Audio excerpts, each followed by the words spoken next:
السلام عليكم. عليكم السلام ورحمة الله وبركاته. عامل ايه يا عمر؟ الله يخليك عم بكري.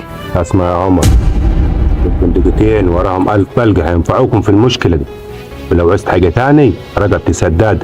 تسلم حق بكري، فعلا والله الرجالة مش عتبان غير وقت الشدة. بكري خد سلاحك وامشي من هنا. كلام ايه اللي هتقوله ده يا اخوي؟ يعني الراجل جاي يجاملنا وانت هتقول لك ده؟ يجاملنا؟ ايوه جاي جميلكم واقف معاكم يا عمار. تسلم عم بكري والله، واجبك مقبول.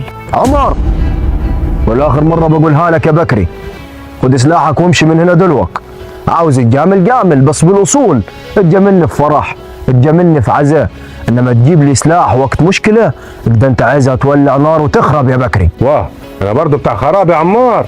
ايه الكلام اللي هتقوله ده يا اخوي؟ الراجل جاي يوقف معانا. اسمع يا عمر، هو لو عايز يوقف معانا صح يبقى يتواصل مع طرفين المشكلة ويحاول يحلها، لكن يجيب لي سلاح كده ملهاش غير معنى واحد يا بكري، هو انك عاوز تولعها. يعني انا غلطان يا عمار؟